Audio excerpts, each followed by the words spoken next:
It's the Mike Francesa podcast on the Bet Rivers Network. Hello again, everybody, and welcome to the Mike Francesa podcast as we come to you after the 4 o'clock games today. Now, there was a lot on the line today as Dallas went to Buffalo. Clearly, Buffalo, which has dug itself a hole with some tough losses this year, needed a win to keep pace with Miami, but more importantly, to find a way into the postseason where they hope they can win even if they are away from home. They needed to win this game today to send a message and to really propel themselves to an 8-6 record and into the mix as far as getting into the postseason, giving themselves a big chance to get into the postseason. The bottom line was the Cowboys, who have been so good over the last 5 weeks, dominant, especially at home, winning games by wide margins, putting up big passing numbers, putting up big turnover numbers, really winning by margins game after game after game, including the big win over the Eagles last week, had to prove that they could win on the road because their numbers have been stark away from home. They had lost to the Niners, they had lost to Arizona, they had lost to the Eagles on the road, and their numbers weren't anything like they were at home. So they have a bit of a front-runner status and a little bit of a bully status where they get up early, they get a couple of turnovers, they throw a couple of passes down the field, and away they go and have a party. Well, that's really been how the Dallas games have been. So they go to Buffalo to send a message. Buffalo needs to send their own message, and the one sending the message today was Cook and the Bills' running game, as the Bills ran for 266 yards in just destroying the Cowboys 31-10, and it wasn't even that close. The Cowboys had 100 yards when this was still a game. They put up about another 100 yards of offense in meaningless garbage time. This game was over a long time before the finish, that's for sure. It was 21-3 at the half, and you knew they weren't coming back the way the Bills were running the ball and the way the Dallas offense was shut down in this game. The aside was Dak in a big, big run for the MVP.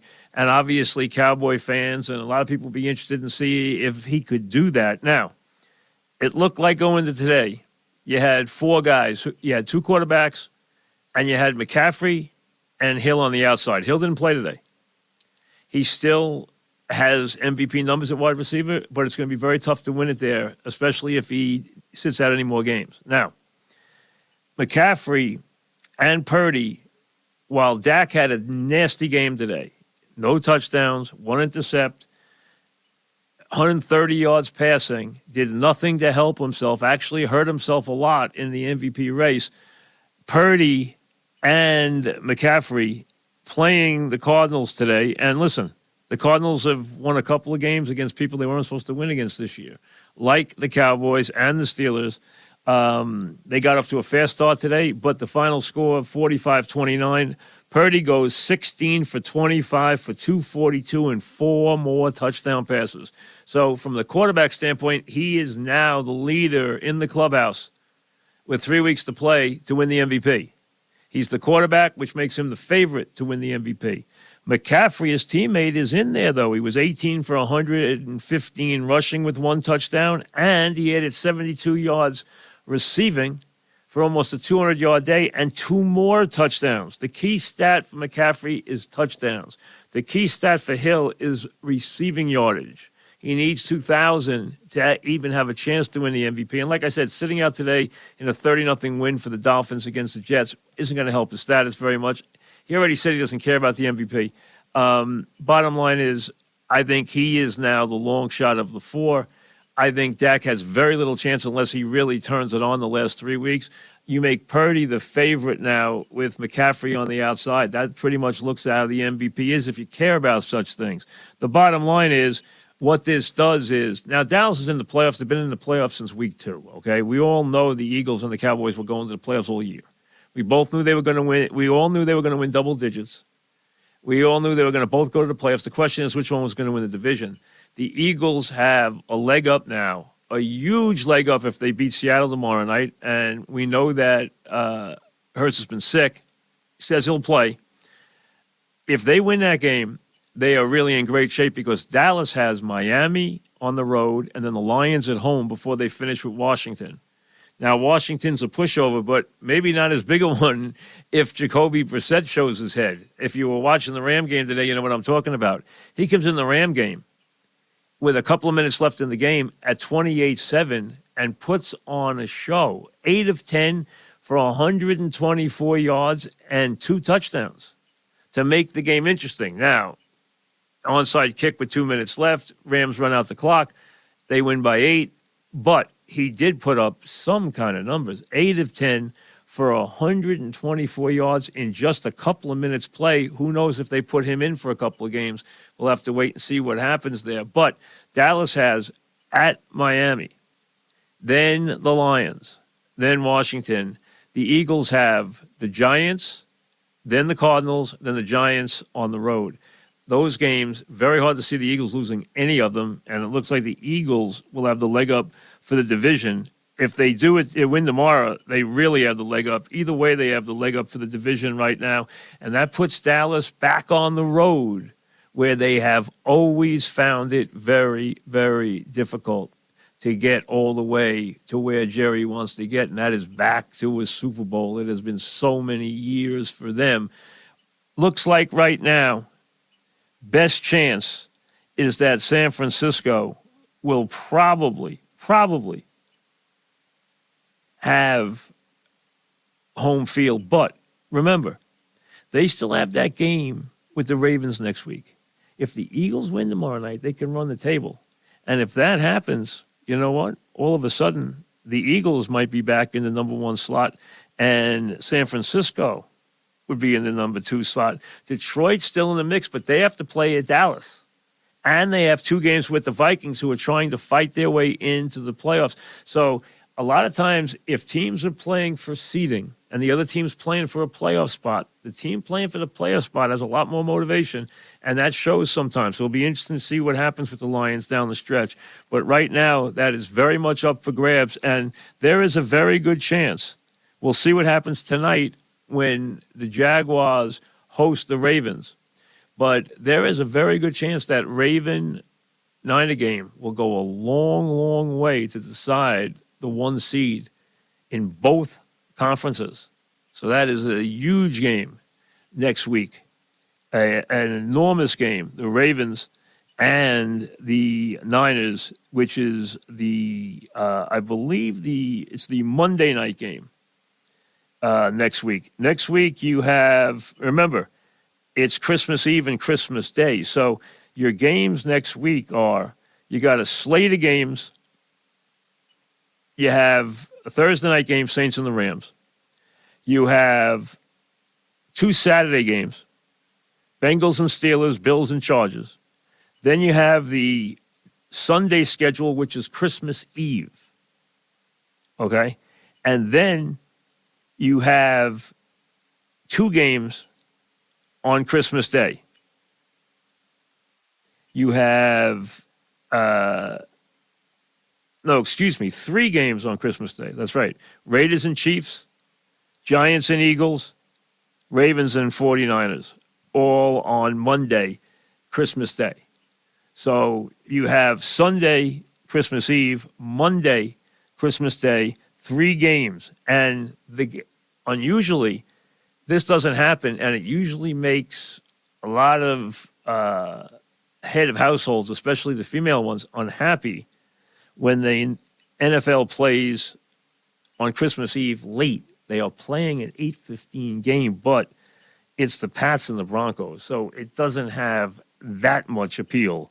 So it might get turned off in a lot of places, at that time of night, especially as we get closer to midnight. So it'll be interesting to see how that unfolds, depending how you celebrate your Christmas, whether it's a Christmas Eve or a Christmas Day. If you have little kids, it's always Christmas morning. So we'll see how that plays out with families. But there is an 8 o'clock Christmas Eve game this year. That's the Pats and Broncos.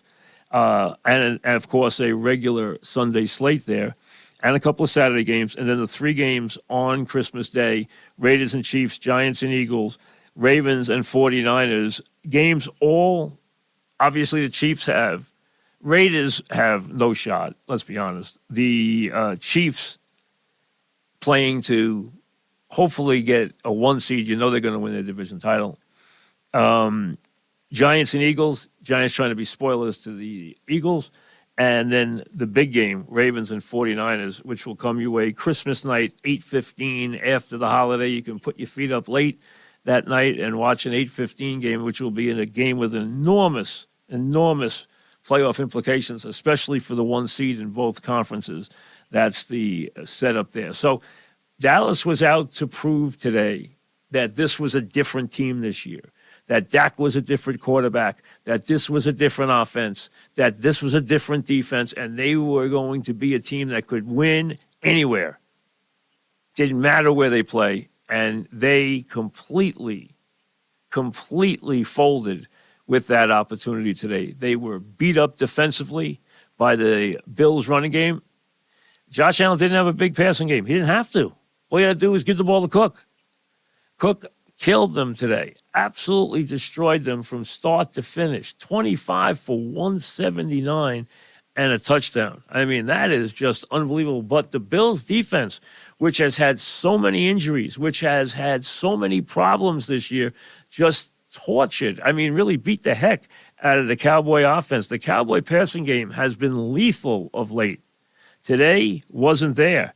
Dak, no touchdowns. Dak with 130 yards passing, and even shutting down the guy who has been the most productive wide receiver in the sport the last 6 to 8 weeks, and that is Lamb. He had 7 catches, but just for 53 yards, no impact, no touchdowns. Not a dreadful day for him, but no impact today and no touchdowns until the late one in garbage time for the Cowboys that made it a 31-10 final. So a big statement, really big statement for Buffalo. They had to make it, because they've had one-sided wins this year, and they've had a lot of losses that have just been absolutely crushing for them. They have not had the best of luck, and they've also turned the ball over way too many times. Now they have the Chargers this week. Chargers just fired their head coach. They don't have their quarterback. They're basically just playing out the string. They are going to be no match for the for the Bills. The Bills then play the Patriots the week after that, so they have 2 games right there, and then they close with a game that we'll see if it has any meaning or not. The Cowboys will have a lot to say about that. So will the Ravens, because they close in week 18 with the Dolphins. And the question is, have the Dolphins wrapped up the division by then? Or is that game still very much, going to decide things in week 18? If it does, that will be the last game to finish the regular season, I would think. There could be some other games that are playoff games. If the Dolphins had lost today, that game would have absolutely been a playoff game. With the Dolphins winning today, if they win the next 2 weeks, or even win one of the next 2 weeks, they have a good chance where they might not need the game. Now, we'll have to wait on tiebreakers and everything else, but if they turn around and beat the Cowboys next week, they have a very good chance that it's their division. But Buffalo, I think now at 8-6, looking at the Chargers and the Pats before they have Miami, are going to win at least 10 games. 10 games will get them a wild card. So the Bills will be in the playoffs, and they will be very hard to deal with in the playoffs. They are a team that can still get to a Super Bowl this year. I think they're good enough. I would give them a better chance of getting to the Super Bowl than I do the Dolphins. I think the Dolphins have to be home in the heat to have any chance. I think if they're home in the heat, they can wear teams down. With their speed, with their execution, the way they play, I think they can do that, but they have to be home.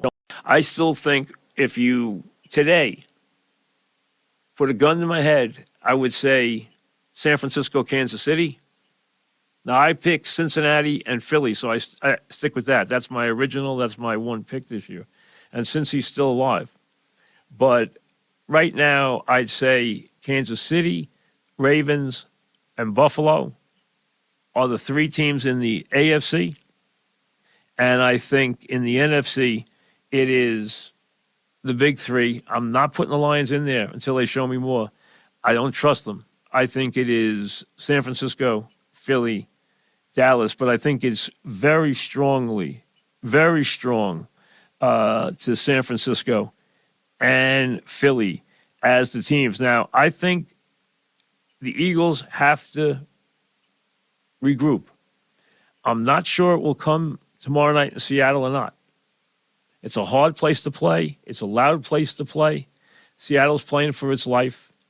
They've had a lot of injuries. And the Eagles are a tired team. They've looked like a tired team the last 4 or 5 weeks, especially the last 2 weeks.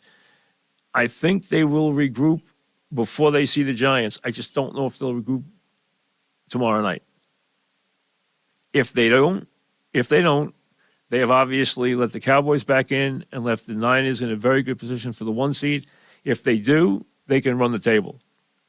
So it'll be interesting to see what happens there. I think Hurts will play, but I think they're a very tired team and a very beat-up team in the secondary. And when they're not getting the absolutely top-line play both ways, they are not the same team. And that's what they need to win. They have to be dominant on the offensive line and dominant on the defensive front, because that is the way they carry themselves. They have to have a big pass rush to overcome what's not there in the secondary this year with all the injuries and defections they've had. Remember, they lost a lot of people from that defense last year. And they've had a bunch of injuries this year. So they have work to do, but they are still a very, very big factor in things. And it looks like the Bills will be too after today, sending a very big message to the NFL. And the Cowboys, who wanted so much to send that message today, you know what? Didn't get there. They didn't deliver the message at all. As a matter of fact, they took a right to the jaw, and it was revealing, and one that will still make teams think that Dallas is Jekyll and Hyde and very much a bully front-running team that when you hit him in the mouth and show you can stand toe-to-toe with them, they're very beatable.